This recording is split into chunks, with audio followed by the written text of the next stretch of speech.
कि क्या एक क्लासरूम को इफेक्टिवली मैनेज किया जा सकता है? Yes. Not totally, no. Okay, not completely. कुछ लोग कह रहे हैं 100% नहीं कर सकते, कुछ लोग कह रहे हैं कर सकते हैं. Okay, Can so be it's- managed, sir. It can be managed. वो चेंज कर सकता है, लेकिन क्या वो स्टूडेंट का बिहेवियर चेंज कर सकता है? He can to Yes. some extent. Yes, He some- can जी, with his बिल्कुल। approach.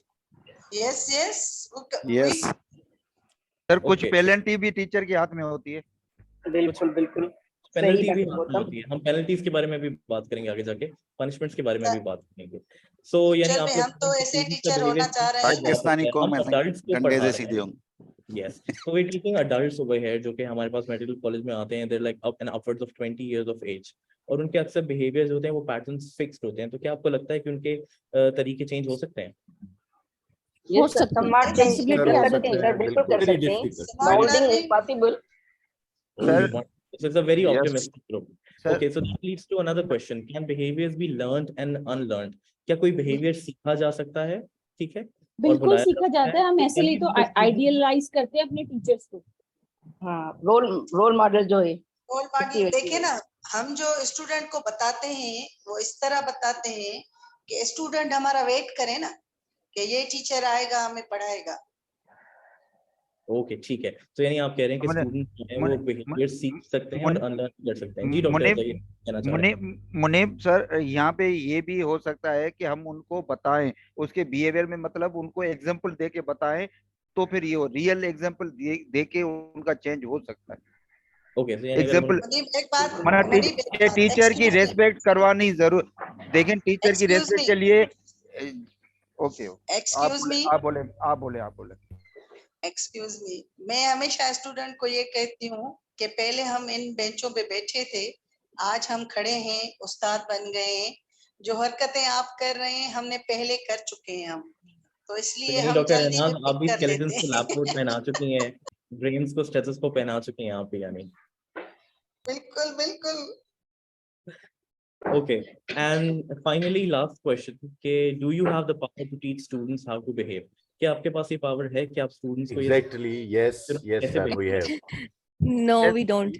Yes, sir, Adults है. को नहीं ऐसे कर सकते. सर है. No. Sir real By your example personality, you can change the students' mentality, and with your behavior, you can change the student behavior. वो हमारी सिंधी में कहावत होती है, बार मुछ जो वार जेडा वरायो नहीं वरदो. बिल्कुल एग्जैक्टली सर. आई एम मुत्तफिक विद यू. सही. टीचर मींस के हैव अ पावर. टीचर का मतलब कि you have a power. Yes, Okay, you have a definitely. power. Dr. Gautam, you are right. But they are like our We kids. do not have the power to, teach students how to behave. Why do you say that, Dr. Mariam? We are talking about someone who's in their late 20s, mid 20s. I mean, how to behave, it's a bit extreme. Maybe there's a middle way, but how to behave, we have the power to how to behave. I don't think you can punish such students who are already in their 20s. I don't think so. Okay, so इसको हम आगे जाके थोड़ा और detail में discuss करेंगे. लेकिन before discussing whether not we can make students learn how to behave, हम पहले ये देख लेते हैं कि लर्निंग है क्या. कोई मुझे डेफिनेशन देना चाहेगा लर्निंग की? मुझे कोई बुकिश डेफिनेशन नहीं चाहिए, बस आप मुझे बता दें कि आपका ओपिनियन क्या है लर्निंग के बारे में, कि लर्निंग क्या है. सीखना. ओके, डॉक्टर रुखसाना कहती हैं सीखना. कोई और मुझे और सीखने के लिए उम्र की कैद नहीं है. आउटपुट. आउटपुट. ओके, ठीक है. So far we got two definition. एक है सीखना और दूसरा है output. Output from student. Output from students. Okay, thank you, noted. और क्या है? What is learning? Something new which is you don't know about anything. Something new that you do not already know about. So ये एक definition है जो मैं यहाँ पे स्क्रीन पे शेयर कर रहा हूँ. Learning is an change in individuals knowledge, attitude and behaviour as a result of an individuals experiences. तो जो भी हम एक्सपीरियंसेस लाइफ में देखते हैं उसकी बेसिस पे अगर कोई चेंज आ रहा है हमारे नॉलेज के अंदर, हमारे एटीट्यूड के अंदर या हमारे बिहेवियर के अंदर, उसे हम कैटेगराइज करते हैं एज लर्निंग. मैं आपके सामने दो एग्जांपल्स शेयर करूंगा लर्निंग के. उससे पहले हम ये एक स्लाइड देख लेते हैं. So please take a minute to look at this slide and then we are going to move forward.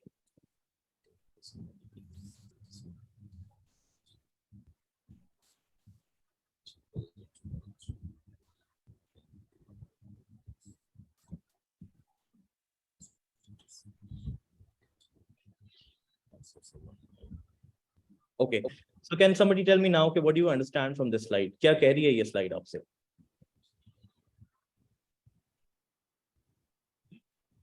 Means that we are learning something or the other all the time. Okay, so we're learning all We the are time. in learning phase all the day long. मतलब वो आप चाहें ना चाहें.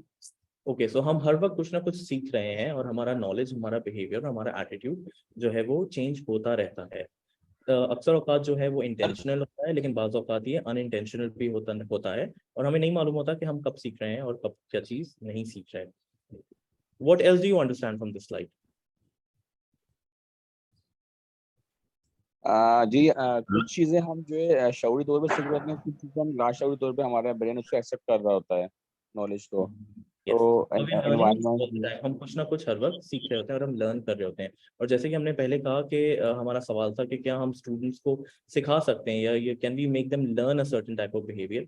सो I think इस slide के बाद ये क्लियर हो गया है कि yes we can make them learn, and वो पूरी जिंदगी कुछ ना कुछ सीख रहे होते हैं, वेदर नॉट दे रियलाइज कि उन्होंने कुछ सीखा है या उन्होंने कुछ लर्न किया है या नहीं। लर्निंग जो है बैकग्राउंड में हमेशा चल रही है। होती रहती है। मुनीब भाई, लर्निंग एक्चुअली एक्सपीरियंस से सीखते हैं। हम स्टूडेंट को सिखा नहीं सकते, स्टूडेंट्स हमसे सीखेंगे। लेकिन उसमें दो प्रॉब्लम्स है कि आपकी कंडीशन क्या है। अगर आप कहेंगे ये स्टूडेंट्स हैं, then very difficult to learn them, very difficult. अगर अनकंडीशन है आप, it is my duty to aware all the things and I deliver all the things to my students, then it is very easy.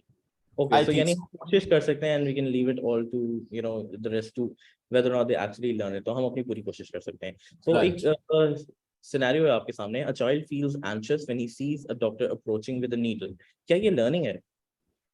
He is fearing. Okay, so fear है यहाँ पे, ये एक certain behavior है ना कि जो है वो स्टूडेंट Yes. जो बच्चा है वो Yes. anxious नहीं, है मतलब ये जब वो एक टाइप needle ऑफ लेता है। लर्निंग, तो टाइप क्या ऑफ उसने ये लर्निंग। कहीं से सीखा था ये behavior?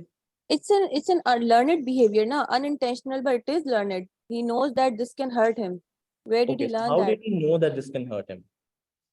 I don't Because know, of the maybe previous experience. Right quote. something. They have had a previous experience कि जब कभी कोई डॉक्टर एक नीडल लेकर आया होगा उसके बाद और उसके कॉन्सिक्वेंस में उसने पेन फील की होगी। देखें, The next जब time हम student sees the doctor तो वो anxious feel कर रहा है। तो ये जो behavior है of showing anxiousness when seeing a doctor with a needle, उसने ये सीखा है, उसने ये learn किया है? या सर उसने किसी और इसमें बेबी ये को ना देखा डॉक्टर जिसको ये पीपीआई जो उसने करवाई है, या मोस्टली हम बच्चों को ये पेरेंट्स भी मतलब मार्क सिखाते हैं कहती है कि डॉक्टर के पास जाएंगे तो वो इंजेक्शन लगाएंगे। Okay, so parents भी अक्सर और बताते हम खुद भी तो कहते हैं ना, पेरेंट्स चुप कहते करो, हैं चुप करो, डॉक्टर आ रहा है, टीका लगाएगा। हैं। Okay, सर किसी को तो रोता अब हुआ भाई देख के एक्चुअली महसूस मुनीब किया भाई, होगा उसने। मुनीब भाई डॉक्टर ये फियर है एक्चुअली। अभी ये फियर fear को है। पहले तो फियर को हमें खत्म करना है ना। अगर फियर को खत्म नहीं करेंगे तो लाइफ लॉन्ग के लिए वो एक चीज इन माइंड Exactly. रहेगी और हम आपकी। ये कह रहे हैं कि जो fear है it was based on a previous experience of that child. Right, कि जिसने कभी नीडल को देखा होगा आते हुए और उसको पेन फील हुआ होगा, उसके बाद वो ये सीख गया कि जब भी ये नीडल आएगी तो मुझे पेन फील होगी। तो अब जब वो उसे देख रहा है तो वो एंशियसनेस फील कर रहा है या वो फियर शो कर रहा है। अभी हम दूसरे सिनेरियो को पढ़ते हैं और अब मुझे बताएं कि क्या ये भी लर्निंग है? यस, ये भी Yes, of लर्निंग है। course. पहले वो एंटर हो चुका होगा, खतरनाक किस्म के टीचर। ओके, सो कुछ स्ट्रिक्ट टीचर्स होते हैं जिनको देखकर स्टूडेंट जब क्लास में आते हैं देखते हैं तो वो घबरा जाते हैं या पैनिक कर मगर जाते ये हैं। है कि उसमें अटेंडेंस फिर फुल होती है, जिनसे डरते हैं।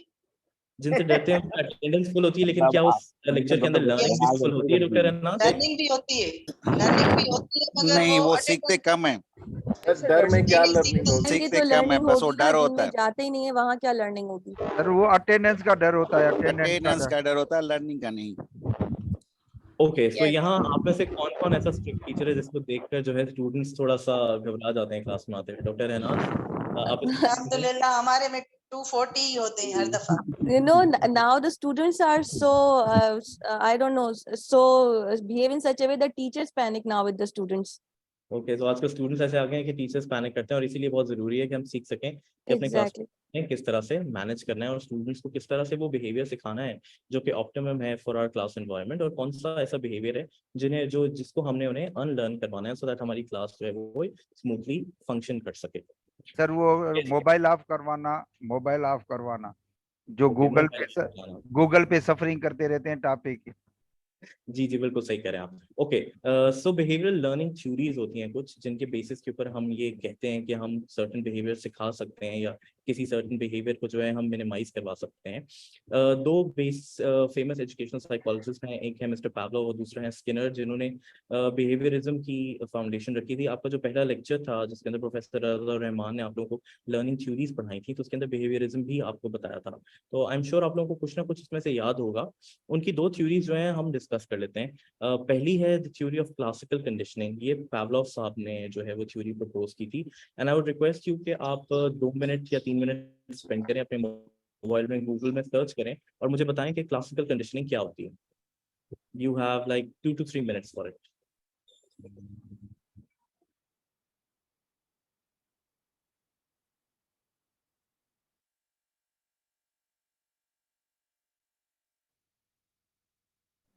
हेलो,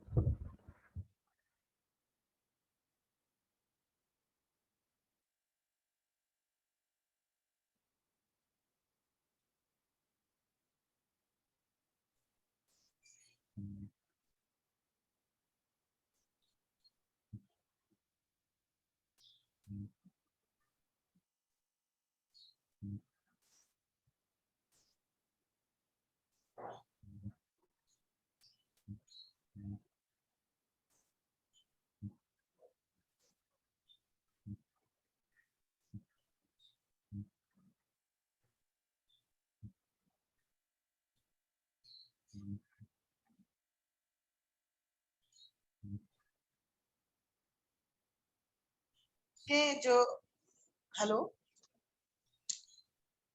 जी hello, doctor Raj, I can hear you. जी बोलें। यस, ये जो आपने क्लासिकल कहा ना, क्लासिकल में ये है कि देखें जो चीजें हमें अगर पसंद है, हमारे टेस्ट बड जो है उनको लाइक करते हैं, तो जैसे हम उनके नाम सुनते हैं तो हमें जो है मजा आ जाता है, ठीक है। और इसी तरह ही है, अगर कोई इस टीचर जो है उसके लिए सुनते हैं कि ये वाला टीचर आएगा तो आधी लड़कियां चली जाएंगी, भाई प्रॉक्सी लगा देना, आधी बैठेंगी। अगर उस्ताद जो है वो अच्छे वाला होगा तो वो दूसरों को भी फोन करके बुलाती है कि आ जाएं।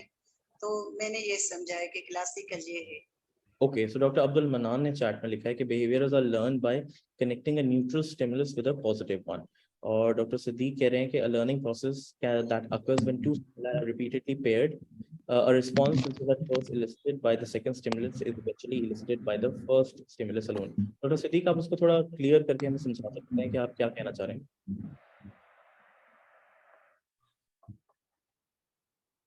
जी सर, क्लासिकल लर्निंग के बारे में मैं ये कहना चाह रहा था कि ये प्रोसेस है, इसमें हमारे पास दो रिस्पॉन्डेंट हैं ना, दो स्टिमुलाई हैं, तो वो एक दूसरे को रिस्पॉन्ड करेंगे। अब अगर हम लोग बात करेंगे कि एक रिस्पॉन्डेंट जो है वो हमेशा फर्स्ट स्टिमुलाई के बिहेवियर को या उसकी वजह से वो रिस्पॉन्ड कर रहा है।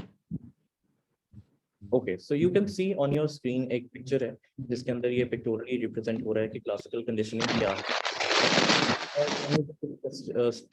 स्टिमुलस होते हैं और कुछ रिस्पॉन्सेज होते हैं जो कि अनकंडीशनड होते हैं। फॉर एग्जांपल जैसे यहाँ जो डॉग है, when it is looking at a plate of food या मीट, तो वो सैलिवेट कर रहा है। इसी तरह हम भी अगर कोई अच्छी खुशबू सुनते हैं या किसी खाने के बारे में सुनते हैं या उसको देखते हैं तो वी सैलिवेट।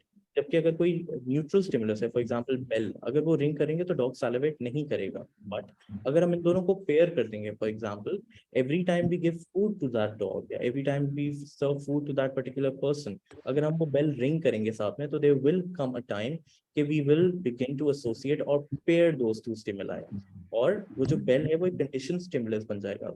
तो उसके बाद एक ऐसा वक्त आएगा कि इवन अगर हम वो फूड प्रेजेंट नहीं भी कर रहे, हम सिर्फ वो बेल रिंग करते हैं, तो सैलिवेशन जो है वो ऑटोमेटिकली स्टार्ट हो जाएगी। यानी we will come to associate the sound of the bell with the fact कि हाँ फूड आने वाला है या हमें खाना मिलने वाला है। So some of you are raising your hands, so you're welcome to add whatever you've understood about. Sir बिल्कुल, स्कूल में जैसे बेल है ना, तो वो एक साइन है कि इस वक्त या तो आपका पीरियड चेंज हो रहा है या आप छुट्टी का वक्त है। तो अगर वो किसी गलत वक्त में भी बेल रिंग हो जाए तो ये सबका एक तरफ से ध्यान हो जाएगा कि यहाँ जरूर कुछ ना कुछ जो है ना वो अनयूजुअल हैपन हो रहा है। तो स्टिमुलस भी ऐसे, तो इसके बाद हम लोग उस पर यूज टू होंगे कि जैसे बेल बजेगी या हमारा पीरियड चेंज हो गया या हमारी क्लास चेंज हो गई। तो इस तरह का बेसिकली हमें ये क्लासिकल कंडीशनिंग की थ्योरी ये बता रही है कि इवन जो हमारे बॉडीली रिस्पॉन्सेज होते हैं, something as natural as salivation, उसको भी हम ट्रेन कर सकते हैं। एक सिंपल बेल रिंग कर भी हम एक बॉडीली रिस्पॉन्स को इलिसिट कर सकते हैं। तो यही हमें क्लासिकल कंडीशनिंग बताने की कोशिश करी है। अब हम आ जाते हैं ऑपरेंट कंडीशनिंग के ऊपर। So again take a minute to read this slide and tell me what do you understand from this slide, and then फिर हम इसको डिस्कस करेंगे।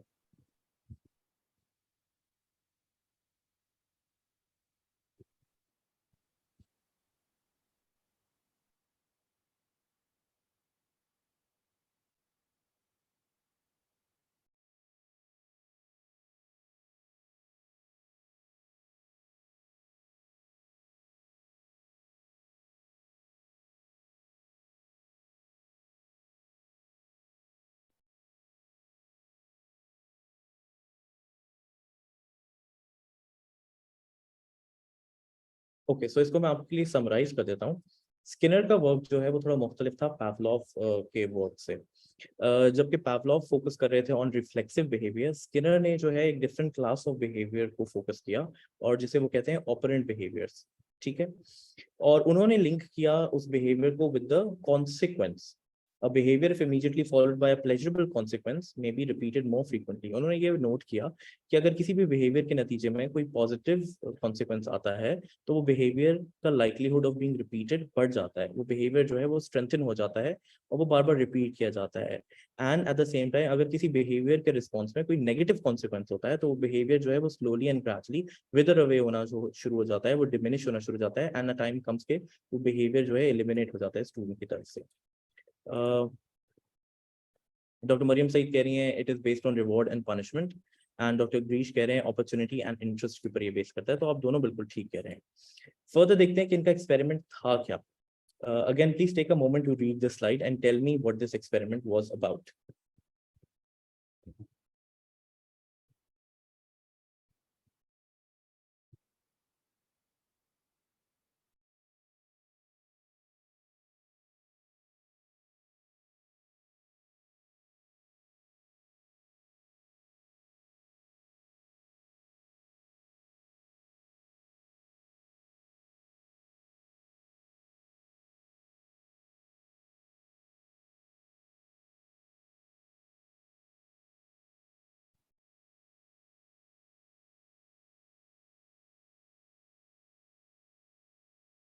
ओके, सो कोई मुझे बताएगा कि क्या था ये एक्सपेरिमेंट और स्किनर बॉक्स में क्या हो रहा है।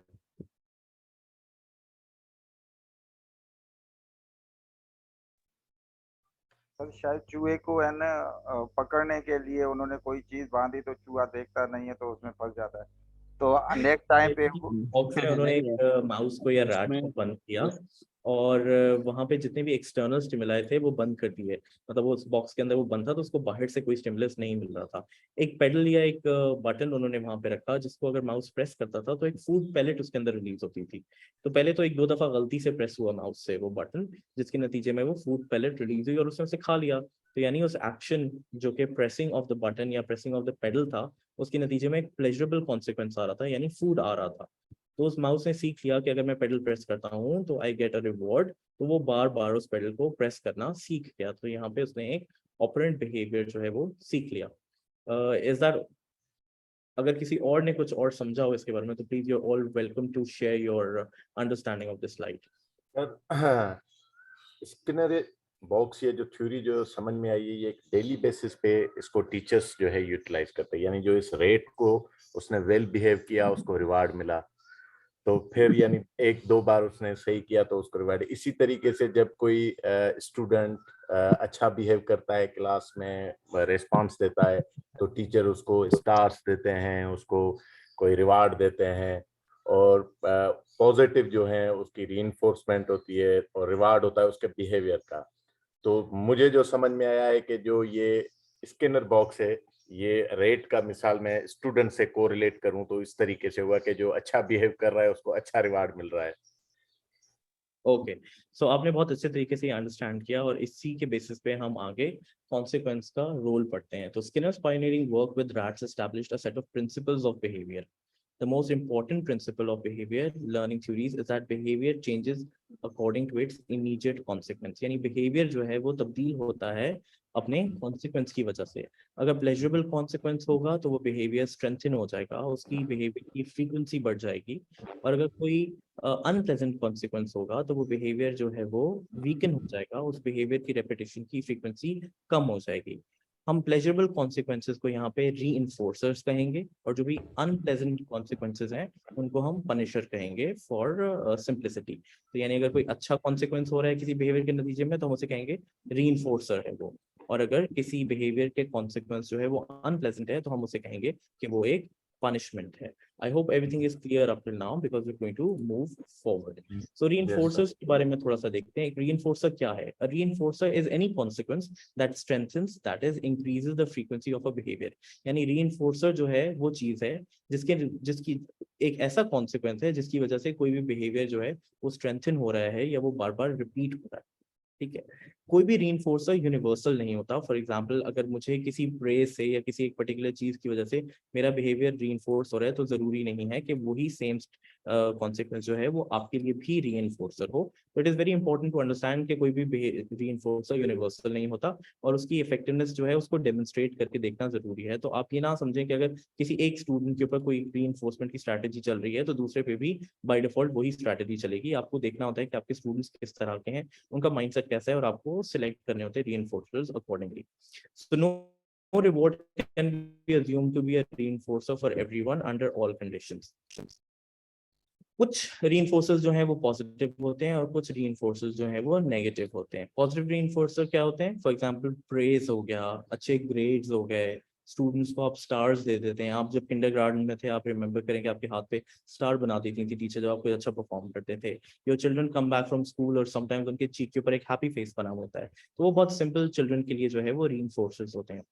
A behavior is also strengthened if a consequence is an escape from an unpleasant situation or a way to preventing something unpleasant from occurring। यानी हम उनको कुछ अच्छा देकर भी रीइंफोर्स कर सकते हैं और कोई ऐसी चीज जो उन्हें पसंद नहीं है उसको रिमूव करके भी उन्हें रीइंफोर्स कर सकते हैं, और ऐसे रिमूवल को हम कहते हैं नेगेटिव रीइंफोर्समेंट। ठीक है, तो यानी अगर आप किसी स्टूडेंट को कोई ऐसी चीज दे रहे हैं जिसके नतीजे में वो खुश हो रहा है, कोई चीज ऐड कर रहे हैं, उसको कोई स्टार्स दे रहे हैं, क्लास के सामने उसकी तारीफ कर रहे हैं, उसके लिए आप क्लैप कर रहे हैं, तो आप उसको पॉजिटिव रीइंफोर्समेंट दे रहे हैं। और कोई ऐसी चीज स्टूडेंट को नहीं पसंद है, अगर आप वो रिमूव कर रहे हैं, फॉर एग्जाम्पल जैसे स्टूडेंट्स को ज्यादा एक्स्ट्रा टाइम क्लास में बैठना पसंद नहीं है, यानी जो लेक्चर की टाइम से ज्यादा अगर आप लंबी करते हैं तो स्टूडेंट्स डोंट लाइक दैट। और अगर किसी दिन आप देखेंगे students have behaved really well और आप कहते हैं कि ठीक है we not going to take any extra time today, हम उसको क्लास को विद इन टाइम कंक्लूड करेंगे, तो यानी ऐसी चीज जो उन्हें पसंद नहीं थी आपने वो रिमूव कर दी है तो भी आप रीइंफोर्स कर रहे हैं और उससे हम नेगेटिव रीइंफोर्समेंट करेंगे। रीइंफोर्सर्स कई तरह के होते हैं। सेल्फ रीइंफोर्समेंट भी होती है जो हमें इंट्रिंसिक मिलती है, एक्सटर्नल भी रीइंफोर्सर्स होते हैं। फॉर एग्जांपल प्रेज जो आप अपने स्टूडेंट को दे रहे होते हैं, इवन अगर आप किसी स्टूडेंट को अटेंशन दे रहे हैं तो वो भी एक्ट करती है एज अ रीइंफोर्सर। कोई रिकग्निशन दे रहे हैं, कोई अच्छे ग्रेड मिल रहे हैं, कोई ऐसी प्रिविलेजेस मिल रही हैं, फॉर एग्जांपल आप किसी को क्लास का लीडर असाइन कर रहे हैं, किसी को आप क्लास का मॉनिटर बना रहे हैं, तो वो भी जो है अगर प्रिविलेजेस देना भी उनको रीइंफोर्स कर देती है।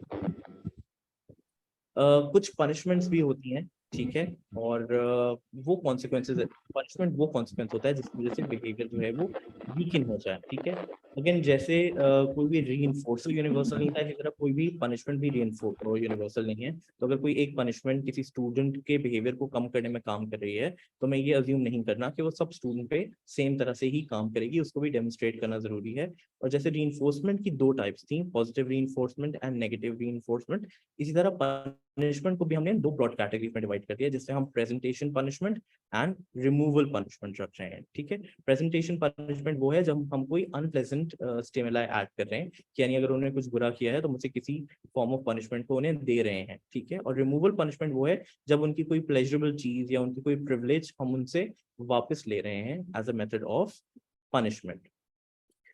सो आई होप आप लोगों ने इन को अच्छे तरीके से समझा होगा, एंड आई वांट कि आप मुझे रीइंफोर्समेंट एंड पनिशमेंट की एग्जांपल्स कुछ दें जो कि आप अपने क्लासरूम में इस्तेमाल करते हैं। तो सबसे पहले मुझे चाहिए एक पॉजिटिव रीइंफोर्समेंट की एग्जांपल चाहिए जो कि आप अपने क्लासरूम में इस्तेमाल करते हैं। by praising in the lectures, क्योंकि हमारे पास big very class right. होते हैं, by praising. अगर लार्ज ग्रुप है, किसी स्टूडेंट ने कोई अच्छा जवाब दिया है तो आप उसे पूरे ग्रुप के सामने प्रेज करते हैं, and that is a form of positive reinforcement. कोई नेगेटिव रीइंफोर्समेंट का मुझे एग्जांपल दें.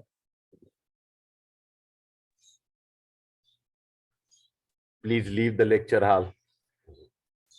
ओके, सो एक मिसकंसेप्शन मैं अभी डील करना चाहूंगा, वो ये है कि रीइंफोर्समेंट हमेशा प्लेजेंट होनी चाहिए. ठीक है, फॉर एग्जांपल उसके नतीजे में वो स्टूडेंट इंकरेज होना चाहिए, वो बिहेवियर बढ़ना चाहिए. ठीक है, तो नेगेटिव रीइंफोर्समेंट में आप कोई नेगेटिव चीज हटा रहे हैं उसके लिए.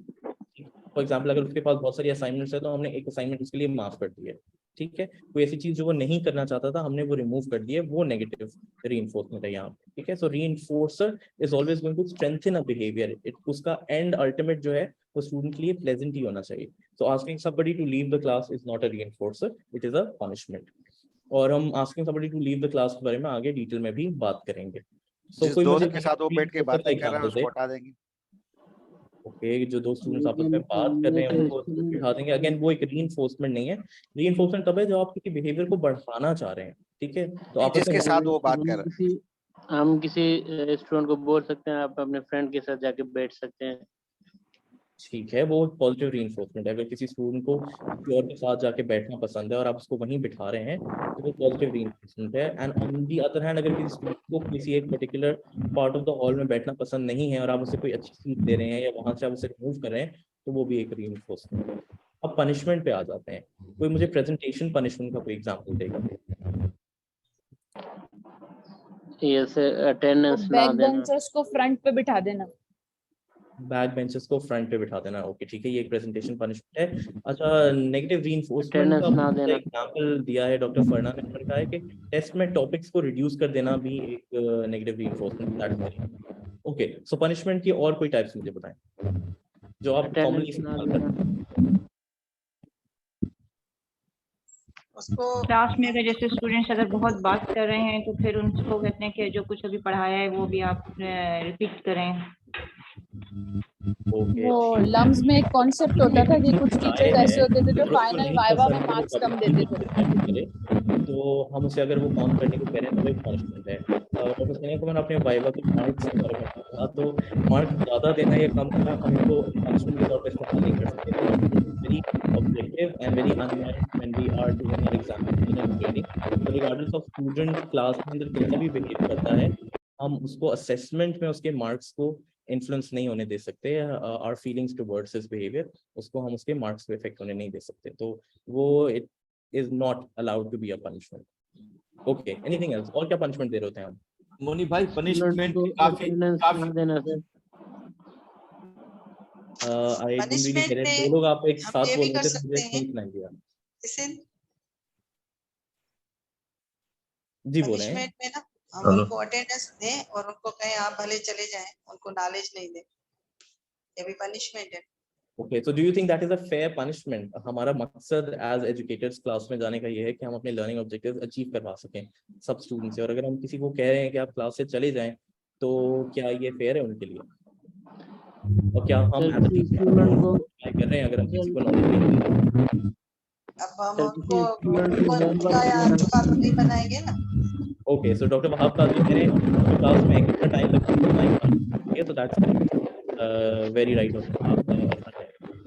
ऑल्सो डॉक्टर सादिया में स्कूल में सीट के ऊपर खड़ा करवा देते थे, तो आई थिंक वो बहुत स्कूल ने जिसके टाइम की पनिशमेंट है and we don't really recommend using. Seat पे खड़ा होना आसान होता था, वो जो हाथ ऊपर करवा देते थे ना सीट पे, वो बड़ा मुश्किल होता था. तो ये हम मेथड्स ऑफ टॉर्चर को चलें डिस्कस ना करें तो अच्छा है. हम आगे चलते हैं इसके बाद. मुनी भाई एक मिनट. जी एक तो ये करना है पनिशमेंट में फियर डेवलप नहीं करना है स्टूडेंट्स में. ओके, अगर फियर डेवलप हो गया तो ये पनिशमेंट के अगेंस्ट जाएगा. ठीक है, अगर फियर स्टूडेंट्स में डेवलप हो गया तो वो इंटरेस्ट नहीं लेंगे किसी भी काम में. हम कोई बड़ों को पढ़ा रहे हैं, छोटों को थोड़ी पढ़ा रहे हैं. फियर फील करेंगे नहीं. फियर का मकसद ये नहीं है कि वो टीचर से डरेंगे. फियर का मकसद ये है कि टीचर के आने से वो क्लास में नहीं आएंगे. ये टीचर ये करता है, ऐसा करता है, हम नहीं चाहते कैसा होना, ऐसा ना हो. तो बिल्कुल उसके काफी तो अब और मैं आपको कुछ एग्जांपल्स दूंगा ऑफ सर्टेन बिहेवियर्स जो कि हम क्लासरूम में देख रहे होते हैं और जो हेलो शोर है, हेलो, काफी शोर बहुत है, बहुत ज्यादा शोर है, बहुत ज्यादा, बहुत हद से ज्यादा ज्यादा, शोर। कुछ मैं समझ ही नहीं आ unmute रहा। कर रहा हूँ। प्लीज।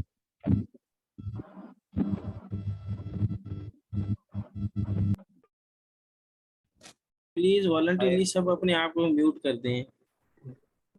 ओके, सो मैं कुछ एग्जांपल्स आप लोगों के सामने प्रेजेंट कर रहा हूँ ऑफ सर्टेन बिहेवियर्स जो कि हम क्लासरूम के अंदर देखते हैं जो कि कंड्यूसिव नहीं है to a properly managed classroom. तो मैं आप लोगों को ग्रुप्स में डिवाइड कर दूंगा और आप लोगों ने इन ग्रुप्स फॉर एग्जांपल ये कितने हैं 1 2 3 4 5 6 7 8 9, तो आप लोगों को 9 ग्रुप्स में डिवाइड कर रहा हूँ। ग्रुप 1 जो है वो मुझे बताएगा कि वो कैसे डील करते हैं विद अ नॉइजी स्टूडेंट, कैसे वो रीइंफोर्समेंट देंगे, कैसे वो पनिशमेंट देंगे to deal with a noisy student. Group 2 ने मुझे बताना है कि वो इनअटेंटिव स्टूडेंट्स के साथ कैसे डील करेंगे। ग्रुप 3 मुझे लेट अराइवर्स के बारे में बताएगा कि वो स्टूडेंट्स जो क्लास में लेट आते हैं उनके बिहेवियर को कैसे मैनेज किया जाएगा। ग्रुप 4 जो है अर्ली लीवर्स के बारे में बताएगा। Group 5 will tell me about domineering students, वो स्टूडेंट्स जो चाहते हैं कि वो क्लास का सारा टाइम वो ही ले लें और वो किसी और को पार्टिसिपेट करने नहीं दे रहे होते। ग्रुप 6 बताएगा रैम्बलिंग स्टूडेंट्स के बारे में जो कि इधर उधर की बातें कर रहे हैं और जो टू द पॉइंट बात नहीं कर रहे हैं, वो टॉपिक को डेविएट कर रहे हैं। नेक्स्ट ग्रुप मुझे बताएगा कि डिस्ट्रेस स्टूडेंट्स या वो स्टूडेंट्स जो कि परेशान नजर आ रहे हैं उनके बिहेवियर को कैसे मैनेज करना है।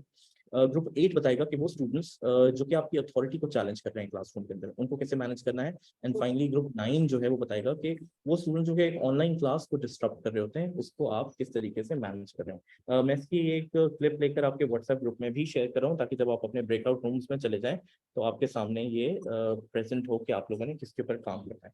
So again now I am dividing you into groups of 9, ठीक है। मैं आपको 9 ग्रुप्स के अंदर डिवाइड कर रहा हूँ और आप अपने ग्रुप के अंदर अपने ग्रुप नंबर के हिसाब से ये डिस्कस करें आपस में कि किस तरह आप इन स्टूडेंट्स को डील करते हैं। एंड देन आप हमारे कंप्लीट ग्रुप के साथ आकर शेयर करेंगे स्ट्रैटेजीज या किस तरह से आप using the methods of reinforcement and punishment इस तरह के स्टूडेंट्स के साथ डील करेंगे। अगर कोई कंफ्यूजन है तो आप अभी भी पूछ सकते हैं और मैं 1 बाय 1 आप सब लोगों के रूम्स के अंदर विजिट भी करता रहूंगा to check on your progress and sorry, rambling students क्या? रैम्बलिंग स्टूडेंट्स रैम्बलिंग वो जो कि इधर उधर की बातें कर रहे हैं, जो क्लास के टॉपिक से डेविएट कर रहे हैं, जो ऐसी बात कर रहे हैं जो कि हमारे लर्निंग ऑब्जेक्टिव्स के हिसाब से नहीं है और वो अनरिलेटेड है टू द क्लास और जिसकी वजह से पूरी क्लास जो है वो ट्रैक पे हट रही है। अच्छा डॉक्टर मुनीब, हमें जब ग्रुप असाइन हो जाता है ना तो उसमें टॉपिक का थोड़ा, अभी जैसे आपने बता दिया after joining the group actually we don't know about the topic, अगर वो हाँ, मैंने ग्रुप के इसीलिए साथ इसकी टॉपिक भी लिंक आपके व्हाट्सएप ग्रुप पे शेयर कर दी है और आप इसको नंबर वाइज देख लें, यानी ग्रुप नंबर 1 जो है वो टॉपिक नंबर 1 को डिस्कस करेगा, ग्रुप नंबर 2 जो है वो टॉपिक नंबर 2 को डिस्कस करेगा एंड इसी तरह ये 9 टॉपिक्स हैं और 9 ग्रुप्स में क्रिएट कर रहा हूँ, ठीक है। तो वो अपने ग्रुप नंबर के हिसाब से उस रेलेवेंट टॉपिक को आप शेयर देखकर डिस्कस कर सकते हैं और बाद में आकर आप उसे प्रेजेंट करेंगे। 1 बाय 1 मैं भी आपके ग्रुप्स में आकर आपसे ये डिस्कस करता रहूंगा और आपकी मदद करता रहूंगा। तो मैं अब ये ब्रेकआउट रूम्स ओपन कर रहा हूँ, so you all requested कि आप अपने अपने रूम्स को ज्वाइन कर लें और वहाँ पे ये डिस्कशन कर लें and then we're going to recollect in this class in 5 minutes and then we're going to discuss this. Okay, so welcome back everyone. You're all in the main room again and अब हम 1 by 1 discuss करेंगे कि आप लोगों ने क्या strategy सोची और क्या आप रिकमेंड कर रहे हैं to deal with these types of students. So let's start with the first type of student which is the noisy student. क्या करते हैं आप नॉइजी के लिए? ग्रुप 1 में से अगर जी सर, जो नॉइजी स्टूडेंट है, जो ये ग्रुप हमारा था dealing with the noisy students, तो जो नॉइजी स्टूडेंट है हम उनके साथ इस तरीके से डील करते हैं कि कुछ जैसे कि अगर क्लास में हम आए हैं काफ़ी नॉइज है तो या तो हम एक उनको कहते हैं कि भाई किसी एक स्टूडेंट को उठा दिया कि भाई आप बताएं कि प्रीवियस लेक्चर में हमने क्या पढ़ा था, तो बाकी स्टूडेंट कॉन्शियस हो जाते हैं कि सर अब पूछने लगे हैं प्रीवियस लेक्चर से, तो उससे भी थोड़ा नॉइज कम हो जाता है। दूसरा, अगर और ज्यादा नॉइज स्टूडेंट है तो फिर हम 2 किस्म की, जैसे आपने बताया था, एक पॉजिटिव रीइंफोर्समेंट है और नेगेटिव रीइंफोर्समेंट। पॉजिटिव रीइंफोर्समेंट में हम उनको कोशिश करते हैं कि ये उनको कहते हैं कि भाई अगर क्योंकि हमारे मेडिकल स्टूडेंट में क्या होता है कि स्टूडेंट्स पे ज़्यादा बर्डन होता है मंथली टेस्ट का, सब स्टेजेस का, तो फिर उनको हम कह देते हैं कि भाई अगर आप ये लेक्चर आप थोड़ा मुझे कंसंट्रेट दे दें तो मैं आपकी टेस्ट के बारे में कुछ बात करूंगा कि आपकी अपकमिंग टेस्ट में हम कुछ टॉपिक्स कम कर देते हैं या उसके डेज थोड़े बढ़ा देते हैं ताकि आपको कुछ और टाइम मिल जाए। तो एक ये तरीका है। फिर पनिशमेंट में दूसरे जो मेरे कोलीग्स थे उस ग्रुप में वो आपसे जरा डिस्कस करेंगे। जी बिल्कुल। जी मुनि भाई, अभी दो तरीके हैं मुनि भाई इसमें। एक तो जब आप इंटर होते हैं क्लासरूम में लेक्चर के लिए तो ओवरऑल नॉइस होती है। तो फर्स्ट ऑफ ऑल तो ये होता है कि आपने इंट्रोड्यूस कराया, बच्चों के साथ थोड़ी बॉन्डिंग की, बातें की, स्टिल देयर इज नॉइस। तो फिर मैं ये करता हूँ, कोशिश यही करता हूँ, एक तो देखता हूँ कि जो बच्चे नॉइस कर रहे हैं उनकी सीट चेंज किया जाए फर्स्ट ऑफ ऑल, ठीक है। आफ्टर दैट फिर मैं देखता हूँ अगर नॉइस कंटिन्यू है, then I ask the students please I give you 10 minutes more, आपको जो बातें करनी है कर लें, मैं खामोशी से सिट डाउन और देखता रहता हूँ इनको। जब टाइम पूरा होता है बच्चों से पूछता हूँ, बेटा now I start a lecture, are you ready? सब कहते हैं sir yes we are ready, then we start the lecture. तो उसमें ये होता है कि डॉक्टर मुकेश, क्या एक क्लासरूम में पिन ड्रॉप साइलेंस होना चाहिए? नहीं, for the teacher to teach effectively. अगर आप किसी क्लासरूम में गए हैं तो क्या आप ये डिमांड करेंगे कि बिल्कुल खामोश हो जाओ सब, तो फिर मैं स्टार्ट करता हूँ? नहीं, ऐसा करना नहीं है, ऐसा होगा भी नहीं। मेरा एक्सपीरियंस यही है। एक हेल्दी क्लास में हमेशा थोड़ी सी बजिंग होनी चाहिए वहां पर ना, एक थोड़ा सा एक लाइवलीनेस होनी चाहिए, वरना तो शहर खामोशा कैसे कहते हैं हम। You are right. लेकिन इसमें कभी want our classroom to resemble that place ना। तो there is a certain level of noise हर जगह होगा। We have to try कि हम उसको minimal रखें, और अगर कोई discussion है तो हम healthy रखें उनको। So बाकी जो आपने point बताया they were very valid, and now we're going to move on to our second group, जिसको हमने assign किया था the task of telling us how to deal with inattentive students। तो ये students जो हैं वो शोर नहीं कर रहे हैं, आपको disturb नहीं कर रहे हैं, लेकिन at the same time ये क्लास में ध्यान भी नहीं दे रहे हैं, या अपना कुछ लिख रहे हैं या अपने फोन में मसरूफ हैं। तो आप इनके साथ क्या करते हैं? तो ग्रुप 2 में से कोई प्लीज मुझे बताएगा कि आप इनअटेंटिव स्टूडेंट्स को के साथ कैसे डील करते हैं? जी डॉक्टर मनीप, इनअटेंटिव स्टूडेंट्स को हम डिवाइड करते हैं दो कैटेगरीज में, एक स्टूडेंट फैक्टर्स, दूसरा टीचर्स फैक्टर्स। पहले मैं टीचर फैक्टर एक्सप्लेन करना चाहती हूँ। अगर टीचर मतलब प्रॉपरली लेक्चर एक्सप्लेन नहीं कर रहा है या उसको अपने टॉपिक पे कमांड नहीं है, तो उस पे वजह से जो है आपके स्टूडेंट्स आपको प्रॉपर अटेंशन नहीं देंगे, ठीक है। तो उसके कुछ है कि या तो टीचर अपने आप को थोड़ा सा मॉडिफाई कर ले, थोड़ा चेंज कर ले, और दूसरा ये कि जो स्टूडेंट्स की जो रिक्वायरमेंट एटलीस्ट वो पूरी हो जाए। लाइक अगर एक हम टॉपिक उनको पढ़ा रहे हैं क्लास में जो बहुत ज्यादा डिटेल्ड है, तो उसको आप थोड़ा कंसाइज करके उसको आप एमसीक्यूज की शेप में चेंज कर दें, या आप उसको थोड़ा इंटरेस्टिंग बनाने के लिए मतलब क्वेश्चंस कर लें स्टूडेंट से कि हाँ चलो ठीक है, आपको क्या लगता है इसका क्या आंसर हो सकता है। तो अपनी थोड़ी मतलब क्या कहते हैं उसको, टीचिंग बेस जो है थोड़ा सा चेंज कर लें, थोड़ा मॉडिफाई कर ले, तो उससे जो इनअटेंटिव स्टूडेंट्स है वो सारे एक्टिव हो जाएंगे।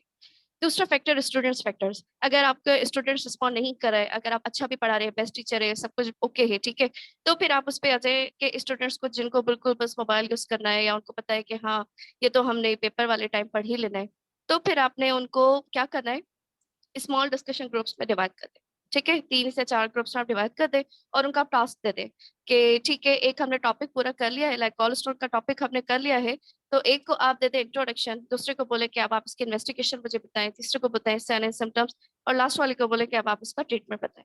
तो उससे क्या होगा कि सब एक्टिव हो जाएंगे और सब आपको रिस्पॉन्स करने लग जाएंगे। So basically you last assign में to everyone हाँ जी, and एग्जैक्टली लास्ट में अगर फिर भी आपके स्टूडेंट्स आपको रिस्पॉन्ड नहीं करे, तो आप उनको दे दे थोड़ा सा लालच, आप उनको बोल दें ये पेपर का सबसे इम्पोर्टेंट टॉपिक है, और इसमें से आगे 4-5 एमसीक्यूज तो बिल्कुल आएंगे, तो सारे जो है ना सारी अटेंशन उनकी एग्जाम की तरफ डाइवर्ट होगी और वो ऑटोमेटिकली आपको रिस्पॉन्ड करेंगे। तो very smart हमने very smart and I would exactly praise you on the fact के आपने ये एडमिट किया कि हर दफा स्टूडेंट की ही गलती नहीं होती है, of course the fault lies with the teacher, जिसकी वजह से स्टूडेंट inattentive होते हैं, वो that is sometimes because of the inability of the teacher or the facilitator to grab the attention of ठीक है। तो अगर आप Exactly. अपने इतना मीनिंगफुल बनाएंगे, इतना अगर आप अगर टीचर बस आएगा और रियलाइज करेगा कि ये फायदेमंद है उसके लिए, तो वो जरूर सुनेगा। आई एम सॉरी फॉर अगर आप जस्ट नो इट्स ओके, अगर एक्चुअली आप बस आओगे और आके जो बस आप स्लाइड्स को पढ़ते रहोगे तो students will get bored very early, तो वो आपको रिस्पॉन्ड भी नहीं करेंगे और टीचर को भी मजा नहीं आएगा। तो स्टार्ट सम एक्टिविटीज, उनको एमसीक्यूज में कन्वर्ट कर दें या आप उनको ग्रुप डिस्कशन में कन्वर्ट कर दें तो it will respond. Very rightfully said and very valuable addition to the topic. Dr. Gautam, Munib एक मिनट, मुनीब सर यहाँ पे ये भी हो सकता है कि है ना, अगर वीडियो वाला हमारे हाथ में होता है कि रिलेटिव उसकी वीडियो दिखा दें टॉपिक की, तभी भी बच्चे उससे वापस आ जाए। तो बेसिकली आप एफर्ट्स ले रहे हैं ना कि उसको अट्रैक्ट करने के लिए टुवर्ड्स द टॉपिक, उसकी अटेंशन को गेन करने के लिए you are making an effort. अब वो वीडियो के थ्रू है या उसे कुछ इंसेंटिवाइज करके कि भाई ये टॉपिक बहुत इंपॉर्टेंट है, या regardless of whatever way you are using, crux क्या है कि आप उसको लूप में लाने की कोशिश कर रहे हैं, आप उससे उसकी अटेंशन को गेन करने की कोशिश कर रहे हैं। लास्ट पे हमारा टास्क ये होना चाहिए कि टारगेट ये होना चाहिए कि जो हम टॉपिक उनको पढ़ा रहे हैं एटलीस्ट वो समझ आ जाए। अगर आपको 80% स्टूडेंट को समझ आ गया then you will achieve your goal. Exactly, तो we have to try our best कि सब स्टूडेंट्स को कुछ ना कुछ समझ आए। ओके, सो ग्रुप 3 के पास टास्क था कि they going to tell us how to deal with late arrivers. वो स्टूडेंट्स जो क्लास में बहुत लेट आते हैं, आपकी क्लास शुरू हुई है 11 बजे, स्टूडेंट्स आ रहे हैं 11:30 बजे, तो what do you do with them, how do you deal with them, please मुझे बताइएगा। ग्रुप 3 इसकी रिप्रेजेंट मैं हूं डॉक्टर रहनाज शेख। हमने इसमें डिस्कशन की। डॉक्टर रहनाज, आपकी आवाज बहुत आहिस्ता आ रही है, can you speak little louder या you move closer to the mic. Yes, late arrivals के उसमें ये होता है कि जब भी हम फर्स्ट टाइम जो है अपना इंट्रोडक्शन करवाते हैं, फर्स्ट लेक्चर लेते हैं, तो उनमें ही उनको सारी चीजें बता देते हैं कि भाई एक ही टाइम पे आए, आपको 10 मिनट्स की जो है वो रिलैक्सेशन दी जाएगी, उसके बाद डोर जो है वो क्लोज किया जाएगा और जो भी हम यहाँ पे पढ़ाएंगे उसी के मुताबिक ही आपसे टेस्ट होगी, इससे आउट ऑफ नहीं जाएगा। और दूसरा ये कि उनको कभी भी हम जो है वो मतलब उनको ये बताते हैं कि रेस्पेक्ट ड्यू है आपकी, ऐसे नहीं है कि you are future doctor, respect due है, जैसे हम हैं वैसे ही आप हैं। तो हमको बहुत बुरा लगेगा जब आप लोग ऐसे करेंगे। तो हम उनको फर्स्ट जो हमारा क्लास होता है, फर्स्ट लेक्चर होता है, उनमें हम इनको ये सारी चीजें बता देते हैं और ये इनको ये भी बताते हैं कि जब हम आपका टेस्ट लेंगे, इसी जो भी हम पढ़ा रहे हैं उसी में से होगा। तो उसमें ये है कि स्टूडेंट जो है वो हमारी इसमें बात में बहुत ज्यादा हमारे साथ मतलब शामिल हो जाते हैं कि वो उसी टाइम पे आ जाते हैं और वो टेस्ट की वजह से, ग्रेडिंग की वजह से, इंटरनल एवोल्यूशन की वजह से वो कोशिश करते हैं कि जो भी ये पढ़ाएंगे उसी में से लेंगे। तो फिर ये है कि वो एक दफा 2 दफा इस तरह करते हैं, फिर जो है वो कंटिन्यूअसली हमारे उसमें आ जाते हैं। तो हम जो है thank you very much doctor Rehnaz, आपने बहुत वैलिड पॉइंट्स बताए। एक पॉइंट को तो मैं प्रेज करूंगा, वो ये कि आपने बताया कि आप ग्राउंड रूल सेट कर लेंगे, स्टूडेंट्स को क्लियरली कम्युनिकेट कर देंगे कि भाई आप इस टाइम पे you are required to be in the class. But there is something I disagree with as well. आपने कहा कि एक टाइम के बाद हम क्लासरूम का डोर क्लोज कर देंगे, तो क्या ये अप्रोच ठीक है? कौन सा? आपने कहा ना कि एक टाइम के बाद हम क्लासरूम का दरवाजा बंद कर देंगे। जी, डोर उसमें ये क्लोज है यूनिवर्सिटी कि लेवल उसमें पे ये तो है नहीं कि होने डोर चाहिए। को जो है हम पूरी वो मतलब लॉक नहीं करते हैं, ओपन ही होता है, हमारा आदमी वहां खड़ा होता है, उनको हमारा कहा होता है कि इनको आप आने दें, ठीक है, मगर हम उनको देखते हैं इस नजर से कि वो समझ जाते हैं कि ये एंग्री हो गए हैं। उनको नॉलेज वो ही प्रोवाइड करते हैं, उनको अटेंडेंस भी देते हैं, मगर उनको हमने पहली लेक्चर में बता दिया था कि जो हम पढ़ाएंगे उसी से आएगा। तो जो लेट होते हैं फिर बाद में जब हमारी लेक्चर डिस्कशन 15 मिनट्स तो यानी हम अपनी क्लास के स्टार्टिंग के पार्ट को इंटरेस्टिंग बताएंगे, हम कहेंगे कि हम स्टार्टिंग में ऐसे पॉइंट्स डिस्कस करें जो कि शायद एग्जाम में आ सकते हैं। नंबर 1 तो हमने उनको इंसेंटिवाइज कर दिया। दूसरी बात ये कि लेकिन late coming is always better than not coming at all. वो स्टूडेंट ना आए इससे तो बेहतर है कि वो लेट आ जाए, कुछ ना सीखे इससे तो बेहतर है कि वो कुछ सीख ले, क्योंकि हमारा काम एज एजुकेटर्स तो यही है ना कि हम स्टूडेंट्स को जाकर कुछ लर्निंग इंश्योर करें। तो अगर वो लेट भी आए तो हम उसे कभी भी क्लास में आने से ना आने रोकें। देते हैं ओके, ठीक है, अच्छा 15 मिनट जो है सेशन देते हैं, जी 15 मिनट की रिलैक्सेशन देते हैं, 15 मिनट के दौरान आप आ जाएं, ठीक है ना। और दूसरा ये कि उनको मतलब उनके साथ ये भी कहते हैं हम उनको कि हम जो इसके टेस्ट लेंगे तो एंड में जब टेस्ट लेंगे तो उसका सरप्राइज हमने एक गिफ्ट रखा है। तो उसमें ये है कि स्टूडेंट जो है वो थोड़ा activate okay, wow, so you are offering surprise gifts as well, जी के बहुत अच्छी बात है, ठीक है। ओके डॉक्टर मुनीब, जी बोलें। एक्चुअली डॉक्टर रहनाज और हमारा ग्रुप सेम ही था, तो 2 पॉइंट इसमें से मैं ऐड करूंगा। एक तो वो कि टीचर को भी खुद टाइम पे आना चाहिए, क्योंकि अगर वो खुद टीचर टाइम पे आएगा ना तो वो स्टूडेंट भी ऑटोमेटिकली ऑन टाइम हो जाएंगे। Very important. अच्छा, मॉडलिंग ना तो आप करेंगे वही आपको हम वही बात कर रहे हैं ना कि I am a very punctual, time की बहुत पीएमसी में मशहूर हूँ, पंक्चुअल हूँ। तो मेरे जो लेक्चर में स्टूडेंट है ना 8 बजे के लेक्चर में भी 8 बजे पहुंच जाते हैं, उनको पता है। अच्छा, ठीक है ना। दूसरी पॉइंट डॉक्टर मुनीब, वो कंटिन्यूस जो आते हैं ना लेट, तो कंटिन्यूस जो लेट आते हैं तो उनकी हम इंडिविजुअली काउंसलिंग भी करें आफ्टर द क्लास। उनको अगर आप नोट कर लें तो वो उनका थोड़ा पता चले कि ये वो नहीं कंटिन्यूस करनी लेट चाहिए क्यों है। ना उनको। उनकी ये अगर काउंसलिंग करेंगे तो वो समझेंगे कि ये हमारी इंसल्ट कर रहे हैं। हम पहले ही उनको बता देते हैं कि आपकी रेस्पेक्ट ड्यू है, तो वो नहीं, एक वो तो बात तो लेक्चर बिल्कुल ठीक है, और काउंसलिंग का मतलब ये हरगिज नहीं होता कि हम उन्हें डांटेंगे। हम रीजन एक्सप्लोर करने की कोशिश करेंगे कि what is happening, why they late, and then we are going to help them decide कि क्या ये ठीक है या नहीं है। Moving on to the next group, जो कि ग्रुप 4 था। डॉक्टर मुनीब एक पॉइंट मैं ऐड करना चाहता हूँ कि हम अगर लेट से आता है तो उसमें ये करते हैं कि भाई जो लेट आया है, एक मरतबा, दो मरतबा, तीसरी मरतबा अगर वो सेम बच्चा आता है तो उसको कहते हैं या तो आपको कोई जोक सुनाना पड़ेगा या तो कोई आपको सॉन्ग सुनाना पड़ेगा पूरी क्लास के सामने। ओके, सो अगेन ये नहीं, ये हम जो है वो प्रोफेशनल एजुकेशन दे रहे हैं ना, वो उनको प्राइमरी थोड़ी दे रहे हैं। हम ये इससे जरूर नहीं हो देखेंगे। हाँ, हम इसको सटल रखेंगे, प्रोफेशनल रखेंगे, और हम ये देखेंगे कि अगर वो स्टूडेंट के लिए वाकई ये पनिशमेंट है, अगर वो एंजॉय करता है अटेंशन, तो फिर हम उसको इस तरह की चीज नहीं करेंगे, because this is going to further reinforce his behaviour of coming late. वो तो फिर इस वजह से लेट आया करेगा कि उसको क्लास में और एक्स्ट्रा टाइम मिल रहा है। और अगर स्टूडेंट को ये नहीं पसंद है तो हम उसको इस तरह का कोई भी सटल तरीके से, बहुत प्रोफेशनल तरीके से कोई मिनिमल प्यूनिटिव मेजर दे सकते हैं। Now we going to move on to our fourth group, जो कि था डीलिंग विद अर्ली लीवर्स। ये वो स्टूडेंट्स हैं जो कि क्लास से जल्दी चले जाते हैं। फॉर एग्जाम्पल, अगर आपकी 1 घंटे की क्लास है तो after 40 minutes students start leaving, and that is a behaviour you want to minimise. तो आप इन स्टूडेंट्स के साथ कैसे डील करेंगे? Somebody from group 4 please share your views on that. मेरे साथ एक दफा ऐसे हुआ कि एक स्टूडेंट जो है वो मुसलसल कहे कि आज ग्रुप 4 की बारी है प्लीज। हम आपसे बिल्कुल इस स्टोरी सुनेंगे, लेकिन आफ्टर ग्रुप 4 हैज एक्सप्लेन्ड कि वो इसके साथ कैसे डील करेंगे। जी, ग्रुप 4 में बता रही हूँ कि डीलिंग विद अर्ली लीवर्स। मैंने कुछ पॉइंट्स भी शेयर किए हैं ना, जिसमें हमें क्लास के एनवायरनमेंट को ज्यादा इंटरेक्टिव करना पड़ेगा इसके लिए, और हमारा जो प्रेजेंटेशन कंटेंट है उसमें ऑडियो और विजुअल्स ऐड होनी चाहिए ताकि वो ज्यादा इंटरेस्टिंग हो उनके लिए। और उसके अलावा उनको डिफरेंट एक्टिविटीज में इन्वॉल्व करें, जिसमें स्मॉल ग्रुप डिस्कशंस भी हों, और उनको टास्क दिया जाए, और इंश्योर करें कि हर स्टूडेंट इन्वॉल्व हो उसमें। और अटेंडेंस का जो सेशन है वो एट द एंड हो। यूजुअली हम भी खुद स्टूडेंट रहे हैं तो ऐसा ही होता था, तो डेफिनेटली पर कोई भी क्लास जल्दी नहीं छोड़ता था। और उसके अलावा ज्यादा एक्टिविटीज इन्वॉल्व होंगी क्लास में तो फिर मुझे लगता है कि ऐसा नहीं होगा।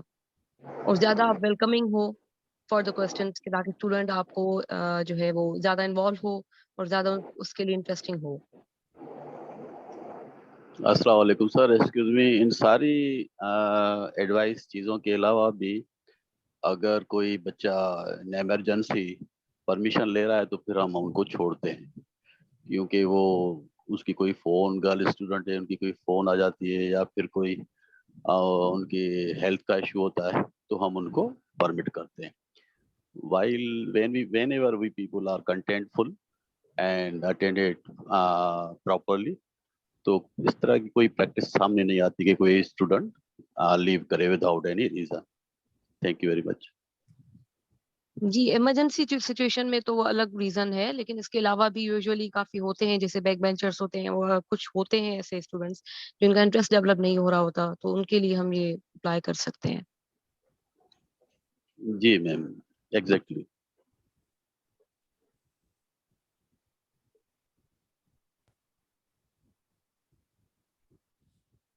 डॉक्टर मुनीब, डॉक्टर सादिया कह रही कि आखिर में रिफ्रेशमेंट स्टूडेंट के लिए होनी चाहिए तो वो इंटरेस्ट लेंगे।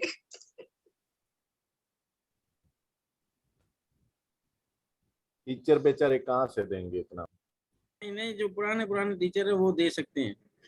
बिल्कुल बिल्कुल। ओके, सो अब हम डिस्कस करेंगे कि डोमिनियरिंग स्टूडेंट्स के साथ क्या करना चाहिए। ये ग्रुप 5 को हमने टास्क अलॉट किया था। ये वो स्टूडेंट्स हैं जो कि क्लास का ज़्यादा टाइम लेते हैं, कोई अगर डिस्कशन हो तो उसे डोमिनेट करते हैं, ज़्यादातर सवाल यही पूछ रहे होते हैं। अगर आप कोई सवाल करते हैं तो मोस्ट स्टूडेंट्स की जगह पे यही जवाब दे रहे होते हैं, और ये चाहते हैं कि मैक्सिमम टाइम जो है ये डोमिनेट करें और बाकी किसी को मौका नहीं मिल रहा होता है स्टूडेंट्स को कुछ बात करने का, कोई क्वेश्चन पूछने का या कोई जवाब देने का। तो इन स्टूडेंट्स के साथ आप कैसे डील करते हैं? प्लीज समबडी फ्रॉम ग्रुप 5 अगर हमें बता सकें। जी सर, एक्सक्यूज मी सर, ये स्टूडेंट जो इंटरेस्टेड होते हैं बोर और शोइंग करते हैं कि भाई हमें ज़्यादा ग्रेड मिलेगा, हमें ज़्यादा रिवॉर्ड मिलेगा इन लॉस्ट, हम ज़्यादा पूछें या फिर गर्ल्स स्टूडेंट को इंस्पायर करें या फिर अपने कोलीग्स को इंस्पायर करें। ये सारी चीज़ें हम देखते हैं, अंडरस्टैंड करते हैं, तो हम बहुत ही उनको इनकरेज करते हैं पॉजिटिवली। विद इन 45 मिनट्स ये सारी एक्टिविटीज भी हम करते हैं, उनको इनकरेज करते हैं in this way that they may live up to their, I mean, the topic, and repeatedly they are not showing their, I mean, the questions. And we people also creating competition in between the girls and the males as well. तो इस तरह enjoy भी करते हैं और फिर teaching भी करते हैं और उनको गाइड भी करते हैं, मगर पोलाइट ग्रुप 6 क्या हमें बताता है? आपने बिल्कुल ठीक कहा सर। अब हम देखेंगे ग्रुप 6 हमें क्या बताता है कि रैम्बलिंग स्टूडेंट्स के साथ हमने क्या करना है। वो लोग जो टॉपिक से डेविएट हो रहे हैं, यहाँ वहाँ के सवाल कर रहे हैं, वो टॉपिक से हट रहे हैं, तो उनको आप कैसे डील करते हैं? मोस्टली तो सर इस तरह प्रैक्टिस नहीं होती कि कोई टॉपिक से हट जाए। Mostly leader is actually responsible. अगर हम सही तरीके पे चलेंगे और अपने टॉपिक पे ही रहेंगे तो student should live also the in the topic with in topic. आदत है कि वो टॉपिक से डेविएट हो जाता है फॉर इंस्टेंस, तो what do you do about it? तो रीजन देखेंगे कि why should he is deviating, and अगर वो भी कुछ नॉलेजफुल है, अगर वो भी क्रिएटिव थिंग है, तो then we will also guide them politely and bring back on track. Doctor Munib, हम भी कुछ ऐड करना चाहेंगे। हम ग्रुप 6 से हैं, जिसमें रैम्बलिंग का था कि to sort out the issue या कास्ट क्या है जो वो इरेशनल बात कर रहे हैं। दूसरी, ask question to encourage be in session और अटेंटिव रहे, जैसे उनसे वो सेशन के इन रहे। तीसरा ये कि ऐड अगर कोई चीज़ ऐसी की चीज़ वो बता रहे हैं, लाइक जो हमने ग्रुप में डिस्कस किया था, अगर हम ब्लड प्रेशर के रिलेटेड टॉपिक बात कर रहे हैं और वो अपनी पूरी स्टोरी बता रहा है कि we have a stroke patient secondary to blood pressure, तो हम उनको बोलेंगे बिल्कुल ब्लड प्रेशर का एक ये भी कॉन्सिक्वेंस हो सकता है, लेकिन आज के टॉपिक में हमारा स्ट्रोक नहीं है, that's we just want to discuss regarding blood pressure. उससे ये हो जाएगा। हम अपनी क्लास के स्टार्ट में ही अपने लर्निंग ऑब्जेक्टिव्स डिक्लेयर करते हैं और स्टूडेंट्स को बताओ कि आपने क्या डिस्कस करना है। So once they have the learning objectives in mind, तो ये लाइक्लीहुड बढ़ जाता है कि वो उसी टॉपिक से स्टिक करेंगे और उसी के बारे में अपनी थॉट्स को ऑर्गेनाइज करके डिस्कस करेंगे। और इसे ऐड करने से वो मोटिवेट होगा और कोई रियल या जो रिलेटेड कोई टॉपिक जो है वो एग्जांपल देंगे, जिससे उसका जो भी टॉपिक रिलेटेड जो भी कंसर्न है वो उसका क्लियर हो जाएगा। अगर नेगेटिव फीडबैक में ये है कि अगर कोई टॉपिक रिलेटेड, जैसे हम फिजियोलॉजी के बारे में बात करें और जाए पैथोलॉजी में, तो हम बोलेंगे this is not related to today's session, they will discuss we will discuss in later session. Very right. So now we discuss how to deal with a distressed student. कोई student है वो visibly distressed है, वो परेशान है, तो आप क्या करेंगे? ये topic group 7 को हमने दिया था, तो if anybody from group 7 can speak up and tell us कि कोई student अगर उनकी class में visibly distressed होता है तो वो क्या करते हैं, उसे कैसे deal करते हैं? Give them extra attention, approach them maybe after the class and try to first figure out if you can help them or not. If you can help them, then find out ways why are they distressed. If they're not understanding in the class, they're not getting enough attention, or they have some problem at the back end which you obviously cannot approach. And it is important कि आप जो भी ये discussions करनी है उनके साथ, ये जो भी ये सारा matter है ये after the class करें, ताकि इस class yes after the class एक student अभी distressed है, लेकिन अगर आप उसी से उसकी पूरी वहाँ पे discussion करेंगे तो बाकी सारी class जो है वो भी deviate हो जाएगी from the topic, उनकी भी learning compromise हो जाएगी। But yeah, and it's not going to be helpful because they're not going to tell in front of everybody else. Exactly, and they may not be able to discuss सबके सामने वो discuss करेंगे। अच्छा, अब बहुत आ जाते हैं डिफिकल्ट स्टूडेंट्स जो कि आपकी अथॉरिटी को चैलेंज करते हैं। फॉर एग्जांपल आपने कोई फैक्ट प्रेजेंट किया है क्लास के अंदर और वो कहते हैं नहीं सर ऐसे नहीं ऐसे होता है, या आप जो बात कह रहे हैं उसे वो डिनाई कर रहे हैं और आपकी अथॉरिटी को चैलेंज कर रहे हैं। आपने कोई रूल इम्पोज किया अपनी क्लासरूम के अंदर और वो उसे ब्रेक कर रहे हैं आपके सामने, तो what do you do with those students? हमने ऐसे प्लान किया कि हम पहले तो काम एंड कंपोज और बात को सुनेंगे। सर इसमें हम बहुत ही एंजॉय करते हैं और फिर अप्रिशिएट करते हैं उन स्टूडेंट्स को जो रीजनेबली अथॉरिटी को चैलेंज करते हैं और फिर कुछ पूछना चाहते हैं और अंडरस्टैंड करना चाहते हैं। दे हैव राइट, स्टूडेंट्स को राइट है कि वो कुछ भी पूछे रिलेटिंग टू द टॉपिक और any other thing. So what is the student right telling you know what you're teaching is wrong? Politely guide करना चाहिए और response करना चाहिए। Instead of that, if the leader is not sufficiently knowing about the relative question, then we should give them spare time. तो हम कहेंगे भाई next class में आपका क्वेश्चन हम नोट कर रहे हैं, we will clear it. Okay, so if the student is saying नहीं सर आप गलत पढ़ा रहे हैं, ऐसे नहीं है, तो what do you do about it? जो हमने डिस्कस किया था हमारे ग्रुप ने वो ये था कि अगर कोई ऐसा स्टूडेंट चैलेंज करता है हमारी अथॉरिटी को, तो हम विदाउट गेटिंग पैनिक हम उसी के क्वेश्चन को, या जो वो सही नहीं हमारे को चैलेंज कर रहा है, हम ओपन कर देते हैं कि चलो लेट्स टेक अदर्स व्यूज। तो दूसरे स्टूडेंट से फिर हम पूछ लेंगे। एक हमने ये पॉइंट लिखा था। दूसरा ये था कि हम उसे ये कहेंगे कि yes you may be right, लेकिन अब ये करना कि तुम इस पे मजीद डिटेल्स लाना, हम 5 मिनट्स तुम्हें नेक्स्ट क्लास में देंगे and you will explain it to all of us.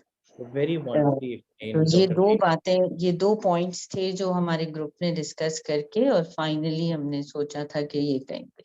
Thank you so much. अच्छा डॉक्टर मरियम आप अपना हाथ रेज करिए please. Yeah, I think we should invite them to a friendly textbook challenge. Tell them that show us from the textbook, and if it's there, if you're wrong, accept your mistake to the student. You don't have to be stubborn about it. Okay, so this challenge is going to be friendly, ठीक है? And आप Of उनको- course it is. Doctor Munib Munib भाई, हम उनको ये भी तो कहते हैं ना, हम भी सीख रहे हैं, आपको भी सिखा रहे हैं, हम आपके साथ तो सीख सही रहे बात है, हम तो सीख रहे हैं, we're lifelong learners. Dr. Munib, never lose the confidence of that student who arguing with you. उनका confidence lose नहीं करवाना, उनको यही कहना है कि yes you are right, maybe I am wrong, we both are in the learning process. Exactly. Not everyone has लेकिन teacher की command on अथॉरिटी the ना subject. टीचर के ही पास होनी चाहिए। ये चीज को कंट्रोल टीचर ही करेगा कि आओ हम तुम्हारे इस क्वेश्चन को या इस ऑब्जेक्शन को ओपन करते हैं, या इसको डिस्कस करते हैं, या इसको और स्टडी करते हैं। ये जो कंट्रोल है ना, ये रहना टीचर के हाथ में चाहिए, ये स्टूडेंट के पास नहीं जाना चाहिए। That's very important. और उसका माइंड भी क्लियर होना चाहिए कि अगर गलत है तो एक्सेप्ट करे उसको ना, क्योंकि अथॉरिटी हमारी है। चाहिए कि हम अगर क्लास में कोई भी इंफॉर्मेशन प्रेजेंट कर रहे हैं तो हम उसे थॉरली चेक करने के बाद प्रेजेंट करें और कोशिश करें कि whatever facts we are presenting in the class, हम उनके बारे में कॉन्फिडेंट हों कि वो एक अप्रोप्रिएट सोर्स से आए हैं और वो रिलायबल फैक्ट्स हैं, और जो हम स्टूडेंट या नॉलेज शेयर कर रहे हैं वो अप्रोप्रिएट है और वो ठीक है और वो करेक्ट है। तो उसकी ऑथेंटिसिटी एंड करेक्टनेस हमें हमेशा पहले से चेक करनी चाहिए, ताकि इस तरह का हमें कोई चीज बाद में फेस करनी ना पड़े। Moving on to the last group, हम आखिरी ग्रुप को हमने मुनीब सर, इस ग्रुप में मैं भी हूँ, लेकिन ये भी है कि हमें अपनी वो माने जाए। जो स्टूडेंट अगर कह रहा है ना कि भाई आप सही नहीं पढ़ा रहे हो, उसको बोलो कि 5 मिनट के लिए तुम आ जाओ, चलो ठीक है, तुम्हारे दिमाग में क्या है, क्या वो सही पढ़ के आया या नहीं। लेट ऐसे स्टूडेंट की डेयर नहीं होती मोस्टली। मैडम आप मनवा के रहेंगे उससे, लेकिन हम इसको आराम से डिस्कस भी करते हैं आगे। ओके, सो हमने लास्ट ग्रुप को जो है वो ये टास्क था कि वो बताएंगे हमें कि कैसे डील करना है उन स्टूडेंट्स के साथ जो कि ऑनलाइन क्लास को डिस्टर्ब कर रहे हैं। मतलब आप पढ़ा रहे हैं, उन्होंने आज वाला हो रहा है और आज जो हो रहा है अब ये आप बताएंगे। I don't take it as a disruption, मतलब मैं तो enjoy करता हूँ, और जो आप लोगों का input होता है that's very valued and that enriches the classes experience. इसमें तो हमारे टीचर हजरात बोर्ड ऑनरेबल वो सारे डिस्टर्ब कर रहे हैं हमें सर। ओके, तो ये है कि हम कोशिश करेंगे कि 1 by 1 बोलें सब और क्लास के डेकोरम को मेंटेन करके रखें। ओके, सो विदाउट क्या कहते हैं enthusiasm में बहे बगैर हम लास्ट ग्रुप के पास आएंगे और उनसे कहेंगे कि हमें बताएं कि डिसरप्टिव स्टूडेंट जो कि ऑनलाइन क्लास को डिस्टर्ब करें, उनके साथ कैसे डील करते हैं हम। फर्स्ट ऑफ ऑल तो ये देखें, ऑनलाइन जब जो क्लास चलती है, ज़्यादातर स्टूडेंट तो यही कहते हैं कि ऑनलाइन होके मोबाइल से वहीं पे रख के और गुम हो जाते हैं। हमें पता ही नहीं चलता कि क्लास हम वन साइड ले रहे हैं, सुन भी रहे हैं या नहीं सुन रहे, हमें कुछ पता नहीं होता है। ज़्यादातर ऑनलाइन क्लासेस में यही हमें मिला है, और हम जब क्लासेस लेते हैं ऑनलाइन तो हमें यही देखने को मिला है। हाँ, अलबत्ता कभी कभार कोई इस तरह स्टूडेंट अगर वो डिस्टर्ब कर रहा होता है तो उसकी कोई वजूहात होती है, हमें पहले वो सॉर्ट आउट करनी चाहिए। क्या है कि कोई इंटरनेट कनेक्शन का कोई इशू तो नहीं है, जैसे ज़्यादातर अभी मैं भी मिसाल के तौर पर 6 मरतबा मेरे साथ इंटरनेट इशू हुआ और मैं काफ़ी चीज़ें या काफ़ी स्लाइड्स आपकी मैं नहीं देख सका, ठीक है ना। तो ज़्यादातर स्टूडेंट्स का इशू यहीं पे होता है। कुछ इस तरह होते हैं कि वो देखते तो हैं, यानी ऑनलाइन होते तो हैं, लेकिन ना होने के बराबर। लेकिन जब होते हैं तो उनकी वजूहात, उनकी जो डिस्टर्बेंस की वजूहात जो हैं वो हमें सॉर्ट आउट करनी है। हमें देखना है कि क्या बात, क्या वजह है, या फिर हमारा बिहेवियर कैसा है, या हमारे लर्निंग जो हम दे रहे हैं, हम जो टीच कर रहे हैं, आया कि वो समझ पा रहे हैं या नहीं समझ पा रहे हैं। अक्सर ऐसे होता है कि एक साइड पे अगर टीचर बात करता जा रहा होता है ऑनलाइन, और स्टूडेंट को पता ही नहीं होता, वो समझ ही नहीं पा रहा होता कि वो टीचर क्या कह रहा है। वो बार बार कोशिश कर रहा होता है कि टीचर से अपने वो सवाल दोहराए या उस तरह के कोई सवालात करे, तो हम उस चीज़ को देखते ही नहीं। सबसे पहली बात तो हमें इस चीज़ को मद्देनजर रखना होता है। सर इसमें एक चीज और भी ऐड करूंगा, डॉक्टर आजम और हमने ये डिस्कस किया था कि सबसे पहले जब हम क्लास स्टार्ट करते हैं तो हम पहले अपने क्लासरूम के जो रूल्स है वो उन्हें बता दें कि ये हमारे रूल्स होंगे, किस तरीके से आपको एड्रेस करना है, कहाँ पे क्वेश्चन करना है, कितने टाइम का हमारा सेशन होगा और कहाँ पे हम एक्सरसाइज करवाएंगे, कहाँ पे आपको हम डिस्कशन का मौका देंगे। और अगर बीच में हम मतलब देख लेंगे कोई मतलब जो ना वहाँ पे अटेंड कर रहा है बट फुली पार्टिसिपेट नहीं कर रहा है, तो जैसे डॉक्टर अमजद साहब ने कहा कि हम उसके रीजन सॉर्ट आउट करेंगे, मतलब what is the problem and what happened with online student और ऑनलाइन कैंडिडेट, कि उसके साथ क्या प्रॉब्लम है उनसे वो पूछेंगे, फिर उसको उस हिसाब से हमें मतलब उनको एजुकेट करना है या उनको उस हिसाब से हमें जो ना मैनेज करना है। डॉक्टर मुनीब, जैसे ऑनलाइन हम क्लास लेते हैं तो ऐसे उनको इंटरेक्टिव रखना चाहिए ना, ताकि वो सोए ना, अटेंटिव रहें। जैसे ग्रुप में डिवाइड कर देते हैं और फिर उनसे क्वेश्चन करना शुरू कर देते हैं हम। बिल्कुल ठीक है आपने डॉक्टर ज़हीर, एंड आप सब इंटरेक्टिव अच्छी सेशन and होना pertinent चाहिए। discussion और बहुत वैलिड पॉइंट्स हमारे साथ शेयर किए। सो कुछ पॉइंट्स मैंने भी लिखे हैं एंड मैं वो आप लोगों से शेयर कर देता हूँ। अगर कोई नॉइजी स्टूडेंट है, ठीक है, तो हम क्या कर सकते हैं उसको डील करने के लिए। ज़रूरी नहीं है कि हम बहुत ज़्यादा सख्ती करें, जैसे डॉक्टर वहाब कादरी भी अपने ग्रुप में कह रहे थे कि हम बहुत सटल तरीके से उनको डिसरिस्पेक्ट किए बगैर भी एहसास दिला सकते हैं कि उनका जो बिहेवियर है वो क्लास को डिस्टर्ब कर रहा है। तो सिंपली अगर हम थोड़ी देर के लिए खामोश हो जाते हैं, ठीक है, तो अगर कोई स्टूडेंट शोर कर रहा है तो उसका शोर जो है और ज़्यादा प्रोनाउंस तरीके से या और ज़्यादा क्लियरली नजर आता है और उसको भी एहसास हो जाता है कि वो क्लास को डिस्टर्ब कर रहा है। तो if you just go quiet for like a few seconds, तो भी जो है वो स्टूडेंट नोट कर लेता है कि उसको देखा जा रहा है, उसकी वजह से टीचर खामोश हो गया है, तो वो अपने बिहेवियर को ऑटोमेटिकली करेक्ट कर देता है। कभी कभी हमारे स्टूडेंट्स जो बाकी होते हैं वो भी हमें मदद कर देते हैं इस रिवायत से कि अगर आप किसी की वजह से खामोश हुए हैं तो बाकी स्टूडेंट्स उस स्टूडेंट को जो शोर कर रहा होता है या जो नॉइजी होता है उसको कोई ना कोई कमेंट कह देते हैं या उसको देख लेते हैं या उसको प्रेशर करते हैं, पीयर प्रेशर करते हैं कि प्लीज आप खामोश हो जाएं, आपकी वजह से हमारा लर्निंग एक्सपीरियंस भी खराब हो रहा है। कोई स्टूडेंट अगर बात कर रहा है किसी एक particular part of the room के अंदर, तो आप पढ़ाते पढ़ाते उस रूम के उस पार्ट में भी जा सकते हैं। आप उसे कुछ कहें नहीं, लेकिन आप वहां जाकर अपना लेक्चर कंटिन्यू करें। जब वो देखेगा कि आपकी प्रॉक्सिमिटी जब वो टीचर के करीब आ गया या टीचर उसके पास आ गया है, तो then again it's very less likely कि वो उस वक्त बात करेगा, उस वक्त कुछ शोर करेगा। इस तरह और कुछ पॉइंट्स हैं जो कि मैंने लिखे हैं एंड एट द एंड जो है मैं आपको ये स्लाइड भेज दूंगा ताकि आप लोग इसे डिटेल में भी पढ़ सकें। आप लोगों ने भी मोस्टली ये पॉइंट्स कवर कर लिए हैं and because we very short of time, तो मैं इनको बस थोड़ा थोड़ा सा ही डिस्कस करता जाऊँ। इनअटेंटिव स्टूडेंट्स डॉक्टर मुनीब, मैं एक चीज ऐड करना चाहूंगी जी डॉक्टर कि ये सारी चीजें तो हैं, मगर हर स्टूडेंट जो है वो यूनिक होता है। हम हर किसी का बिहेवियर चेंज नहीं कर सकते, मगर हर क्लास में हर एक चीज को पॉइंट आउट भी नहीं कर सकते। तो थोड़ी थोड़ी चीज करके हम सिर्फ 60 to 70% ही चीजों को मैनेज कर पाते हैं। तो हर किसी की अपनी एक बिहेवियर होता है, तो हर एक ऑब्जेक्टिव को कवर करने से हम 1 से 4 स्टूडेंट्स को वो बात समझा सकते हैं। Exactly. मैंने 100% हम हो सके मतलब and that's very right. हम हर बार हर चीज ठीक से नहीं कर सकते and there will be times कि जब आप क्लास को उतने परफेक्ट तरीके से मैनेज नहीं कर पाएंगे जितने परफेक्ट तरीके से आप चाहते होंगे and that's completely all right. अगर कोई स्टूडेंट इनअटेंटिव है तो आप उससे सिर्फ आई कांटेक्ट बना सकते हैं एंड देन यू नो वो अलर्ट हो जाएगा और वो अटेंटिव होने की कोशिश करेगा। आप उससे कोई क्वेश्चन पूछ सकते हैं या उसके पास बैठे हुए स्टूडेंट से कोई क्वेश्चन पूछ सकते हैं, तो अगेन वो अलर्ट हो जाएगा और वो क्लास में ज्यादा ध्यान देगा क्योंकि उसको मालूम हो जाएगा कि उससे भी सवाल किया जा सकता है।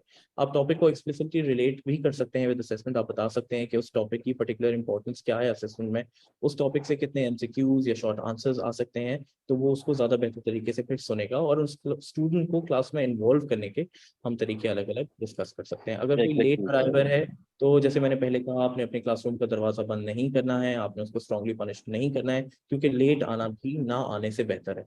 ठीक है, अगर वो लेट ही आ रहा है तो वो कुछ ना कुछ तो सीख रहा है, लेकिन अगर आप उसे क्लास में नहीं आने देंगे तो वो बिल्कुल भी नहीं सीख पाएगा। लेट अराइवर्स के लिए भी यही है कि देर से आ रहा है तो अपने क्लास का जो स्टार्टिंग पार्ट है उसे इतना इंटरेस्टिंग बनाएं, उस स्टार्ट के अंदर ही कोई ना कोई ऐसी क्विज करवाएं या कोई ऐसी इंपॉर्टेंट पॉइंट्स उनसे शेयर करें जो कि असेसमेंट से रेलिवेंट हो, तो वो ज़्यादा इंसेंटिवाइज होंगे स्टूडेंट्स और उस early part of the class के अंदर वो आने की ज़्यादा कोशिश करेंगे। अर्ली लीवर्स के साथ भी हमें यही करना है कि हमारे जो last parts of the lecture है उनको इतना इंटरेस्टिंग बनाएं, उसमें कोई ऐसी इन्फॉर्मेशन शेयर करें जिसको वो बेनिफिशियल समझें और वो एक्चुअली समझें कि क्लास में देर तक बैठना उनके लिए फायदेमंद है, वो वैल्यू ऐड करें अपनी क्लास के उस पार्ट के अंदर, ताकि स्टूडेंट्स को कम्प्लीटली सारा टाइम बैठकर वो उस क्लास को अटेंड करें। डोमिनेटिंग स्टूडेंट्स जो है, अगेन आप लोगों ने बिल्कुल ठीक तरीके से बताया कि आप उनका पॉइंट ले सकते हैं, उनको एक्सेप्ट कर सकते हैं, एंड देन उनको कह सकते हैं कि हम किसी और से क्वेश्चन पूछना चाहते हैं। फॉर एग्जांपल, अगर कोई स्टूडेंट बार बार पॉइंट देना चाह रहे हैं, आप उसे सुने, उसको समराइज करके उसे बताएं और फिर किसी और से सवाल करें, ताकि वो स्टूडेंट्स जो उस स्टूडेंट की वजह से क्लास में पार्टिसिपेट नहीं कर पा रहे थे या उनको टाइम नहीं मिल पा रहा था, तो आप उनको टाइम दे देंगे। रैम्बलिंग स्टूडेंट्स के पास साथ भी जो है हम बहुत इफेक्टिवली मैनेज कर सकते हैं अगर हम रीफोकस करने की कोशिश करें उनकी attention to the exact topic जो कि क्लासरूम से पढ़ाया जा रहा है। अपने लर्निंग ऑब्जेक्टिव डिक्लेयर करना क्लास के स्टार्ट में बहुत ज़रूरी है, ताकि स्टूडेंट रैम्बल ना करें, और जब वो अगर करें तो उनको वापस रीफोकस करके अपने उन्हीं लर्निंग ऑब्जेक्टिव्स के ऊपर आप लेकर आ सकते हैं। डिस्ट्रेस्ड अगर स्टूडेंट हो तो आप लोगों ने वेरी राइटफुली पॉइंट आउट किया था कि आपने उसको एड्रेस करना है इशू को, लेकिन ड्यूरिंग द क्लास आपने नहीं करना है। दूसरी बात है कि you are a teacher, you are not a counsellor and you are not a psychologist. तो आपके अगर स्कूल के अंदर या आपकी जो भी मेडिकल कॉलेज है उसके अंदर कोई अगर ऐसी सेंटर अवेलेबल है जहाँ पे स्टूडेंट्स को इमोशनल सपोर्ट मिल सकती है, साइकोलॉजिकल हेल्प मिल सकती है, तो उनको वहाँ पे आप रेफर भी कर सकते हैं। फाइनली, वो स्टूडेंट जो कि आपकी अथॉरिटी को चैलेंज करते हैं उनके भी ओपिनियंस को आप रिकग्नाइज करें और उन्हीं वो जो बात करें उसमें से पॉइंट्स पुल करके रीस्टेट करें बिफोर मूविंग ऑन। ये ज़रूरी है ध्यान में रखना कि आप उसको पर्सनल ना लें। किसी भी स्टूडेंट को आपसे कोई पर्सनल प्रॉब्लम नहीं होता है, और अगर वो कोई इस तरह का एक्शन कर रहा है तो अंडरस्टैंड करें what the reasons may be behind it, ठीक है। और अगर कोई ज़्यादा कॉन्फ्लिक्ट हो रहा है तो आप उसे पोलाइटली कह सकते हैं कि वो इस इशू को या इस मैटर को वो बाद में आपके साथ डिस्कस कर सकता है। आप एक्सप्लेन करें अपने पॉइंट ऑफ व्यू को या अपनी अथॉरिटी को, लेकिन कभी भी डिफेंड ना करें आप अपनी पोजीशन को। कुछ चीजें हैं जो आप लोगों ने एक्सप्लिसिटली कभी भी नहीं करनी, वो क्या है, you never have to react aggressively. कभी भी किसी भी स्टूडेंट को, रिगार्डलेस ऑफ वो नॉइजी है या वो इनअटेंटिव है या वो आपकी अथॉरिटी को चैलेंज कर रहा है, आपने अग्रेसिवली रिएक्ट नहीं करना।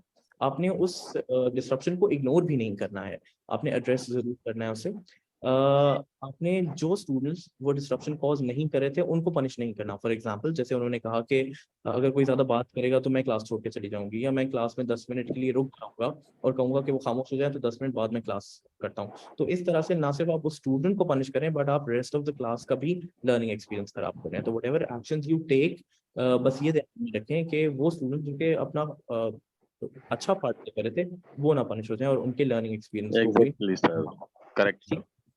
और कभी भी उस सिचुएशन को ड्रामा में टर्न होने ना दें, ठीक है। कभी भी कन्फ्रंट ना करें स्टूडेंट को लाइव तरीके से, कभी भी कोई मिसहैप जो है वो की सूरत इख्तियार ना करने दें उसको, ठीक है। तो never let it turn into a drama और live argument with your student.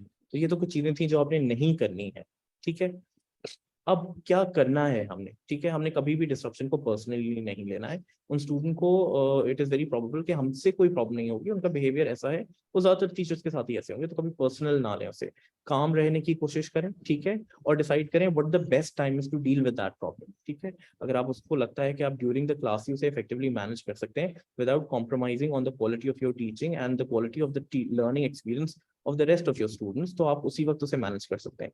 But if you think that is not possible, so you can deal with it after the class. You always have to be polite with your students. कोशिश करें किसी की feelings को hurt ना करें। कोई genuine reason भी हो सकता है स्टूडेंट के डिस्ट्रप्टिव बिहेवियर के पीछे, ठीक है, तो रिकग्नाइज करें, हमेशा स्टूडेंट को बेनिफिट ऑफ द डाउट दें और बहुत पोलाइट रहें स्टूडेंट के साथ। स्टूडेंट को सुने और उसकी इशू को अंडरस्टैंड करने की भी कोशिश करें, ये बहुत जरूरी है, उससे भी बहुत सारी प्रॉब्लम सॉल्व हो जाती हैं। And then finally decide what you going to do it and do it. अगर आपने अपनी क्लासरूम के लिए कोई रूल्स बनाए हैं तो वो बहुत कम बनाएं, लेकिन उनको प्रॉपर तरीके से इन्फोर्स करें। अगर आप कुछ कहते हैं कि आपने कुछ करना है तो वो करें आप क्लास के अंदर। Be very subtle with your punishments, but there is nothing wrong with giving punishments in your classroom if that means effectively managing your classroom. Okay, so मैं एक और केस अब आप लोगों के ग्रुप में शेयर कर रहा हूँ। It's very short, I would want you to read it and then let's discuss कि आपने उस केस से क्या सीखा है। Okay, so whoever is done reading, आप अपना हाथ रेस कर सकते हैं या चैट के अंदर डन लिख सकते हैं, so that I know कि आप लोगों ने पढ़ लिया है case. So Dr. Sara Khalid is done reading the case and Dr. Rehnaz is done. तो doctor Sara, can you please summarise it for us कि क्या हो रहा है इस केस के अंदर और आप क्या अंडरस्टैंड करती हैं इसके बाद?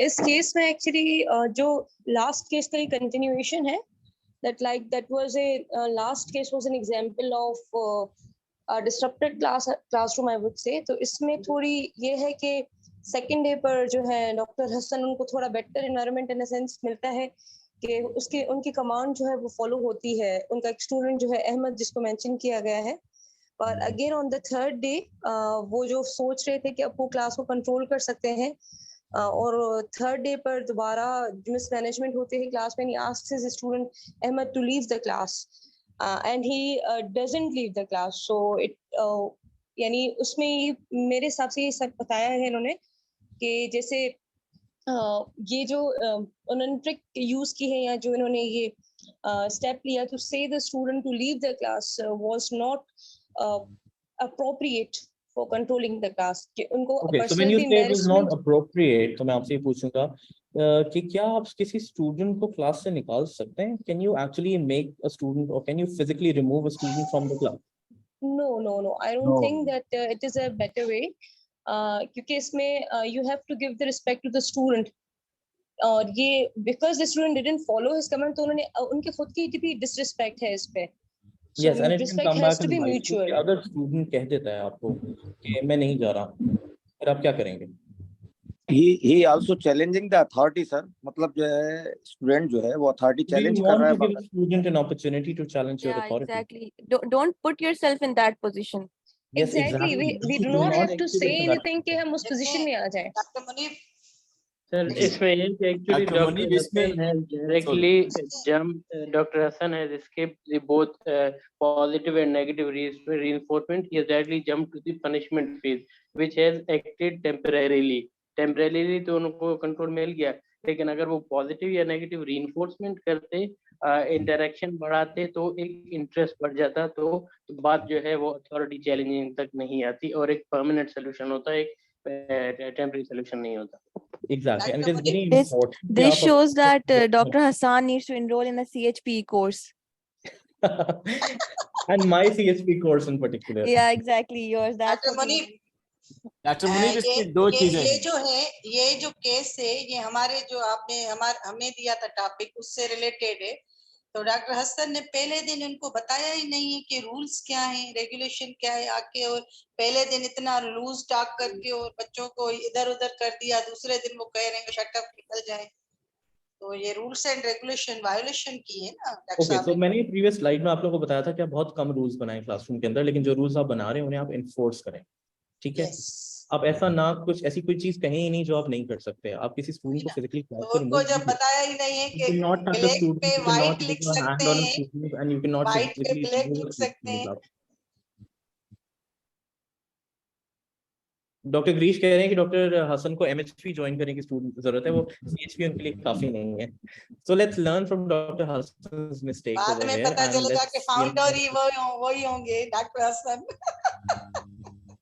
Okay, so let's learn a lesson from this case and हम अपने आप को रिमाइंड कराएं हमेशा कि हम इस तरह की कोई बात ना कहें जो हम नहीं कर सकते, और अपने आप को कभी भी इस पोजीशन में ना डालें। सो मैंने ये दो तीन क्या कहते हैं उसे ब्रेकआउट रूम के ग्रुप्स में सुना था कि वो कह रहे थे कि हम क्लास से निकाल देंगे, तो प्लीज आप किसी को क्लास से नहीं निकाल सकते, and please do not embarrass yourself by attempting to do so, क्योंकि कभी ना कभी कोई स्टूडेंट कह देगा कि I am not leaving the class and there is absolutely nothing you can do about it. तो let's never let this turn into a drama, और इनको हमेशा अवॉइड करने की कोशिश करें। जी आप बोलें। एक बात ये है कि हम अगर किसी को कहेंगे यू लीव द क्लास, अगर उसी जगह हम अपने आप को रखें और हमें अगर कोई कहे तो हमें कैसा लगेगा? Very nice session, sir, Dr. Munib. Exactly. You have to be very empathetic. जो चीज आपको अच्छी नहीं लग रही वो आपके स्टूडेंट को भी अच्छी नहीं लगेगी।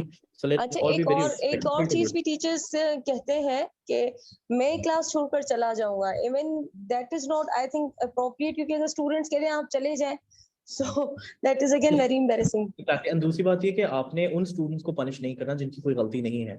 अगर एक स्टूडेंट क्लास डिस्टर्ब कर रहा है और उसकी वजह से अगर आप सर पूरी कुछ क्लास करे जाते हैं, डॉक्टर मनीष मैंने यू आर कुछ बाय ऐसे डिफॉल्ट भी टीचर पनिशिंग देखे हैं everybody.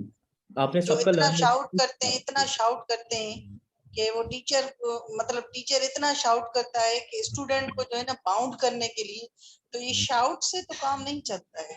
Exactly, you can not teach bye fear ना, आप फियर इंड्यूस ना करें अपनी क्लास के अंदर, आप रिस्पेक्ट अर्न करें, उनकी डिमांड ना करें रिस्पेक्ट को। और आपका कंटेंट इतना एंगेजिंग होगा, आपका लर्निंग स्टाइल इतना बेहतर होगा कि स्टूडेंट उससे कुछ सीखना चाहेगा।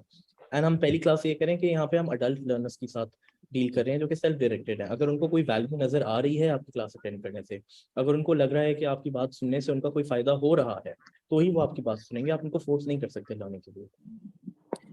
With this, I thank you all for this very interactive and engaging session. मैंने आप लोगों से आज बहुत कुछ सीखा है, and you know you've taught me a lot. Excellent session, Dr. Munib.